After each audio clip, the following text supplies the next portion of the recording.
تو آدمی سوچے کہ کیوں پھینکا ہوگا اس نے. تو کسی نے کہا جی وہ اس کو وہ بے روزگار تھا. لیکن بے روزگار تھا اگر ان کو پھینکنا تو خود بھی پھینک دیتا اپنے آپ کو.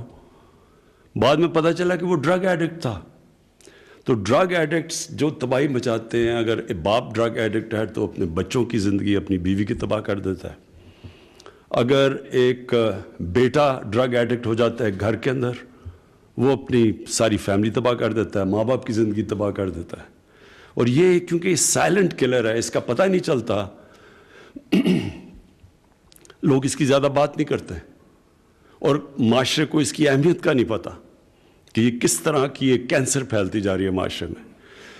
اور اب جو سب سے خوفناک چیز ہے, اب یہ جو سنتھیٹک ڈرگ ہے, آئس, یہ اسکولوں کے اندر پھیلتی جا رہی ہے.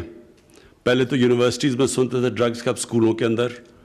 میں نے جب آئی جی اسلام آباد سے میں نے کرائم کی فگر لی, تو انہوں نے مجھے بتایا کہ یہ اسکولوں کے اندر آئس پھیل گئی ہے, یہ جو سنتھیٹک ڈرگ ہے.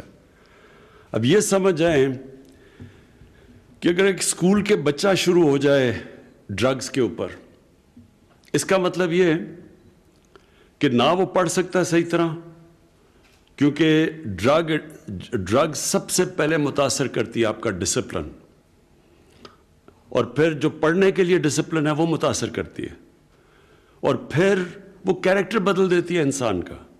جو سٹرگل ہوتی ہے زندگی کی, وہ سٹرگل ہی نہیں کر سکتا.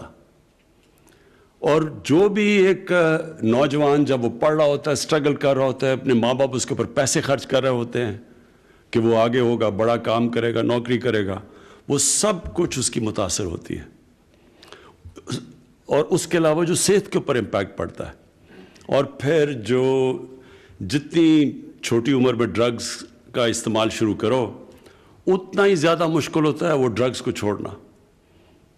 اور اس لیے یہ جو سائلنٹ کلر ہے, یہ جو اب ہمارے اسکولوں کے اندر بھی چلا گیا اور یونیورسٹیز میں بھی چلا گیا, اس لیے میں آج خاص طور پہ یہاں آیا ہوں کہ اس کے لیے صرف ANF نہیں اس کا مقابلہ کرے گی, پورے معاشرے کو اس کا مقابلہ کرنا پڑے گا. ساری سوسائٹی مل کے کرائم کو فائٹ کرتی ہے. کبھی بھی صرف پولیس سے کرائم فائٹ نہیں ہوتی, یا کسی لا انفورسمنٹ ایجنسیز اکیلی صرف کرائم فائٹ نہیں کرتی. ایک معاشرہ کرائم سے لڑتا ہے. جب کرپشن ایک معاشرے میں پھیلتی ہے, تو جب تک کہ معاشرہ وہ کرپٹ لوگوں کو برا نہیں سمجھتا, وہ کرپشن نہیں رک سکتی. صرف نیب سے کرپشن نہیں رک سکتی, یا ایک انصاف کے نظام سے. معاشرہ ایک جو معاشرے کے اندر جو بدی پھیل رہی ہوتی ہے, جو کرپشن پھیل رہی ہوتی ہے, جو ڈرگز پھیل رہی ہوتی ہے, وہ معاشرہ مل کے اس کو فائٹ کرتا ہے. سنگاپور کے اندر لی کوان یو, جو ان کے بہت بڑے اسٹیٹسمین تھے سنگاپور کے, جنہوں نے سنگاپور کو ٹرانسفارم کیا, اور ہماری زندگی میں ہم نے دیکھا سنگاپور بدلتا ہوا. تو اس نے سب سے پہلے, وہاں بھی کرپشن تھی, اس نے سب سے پہلے کرپشن کو اٹیک کیا. لیکن اس نے کرپشن کو ایسے اٹیک کیا کہ جب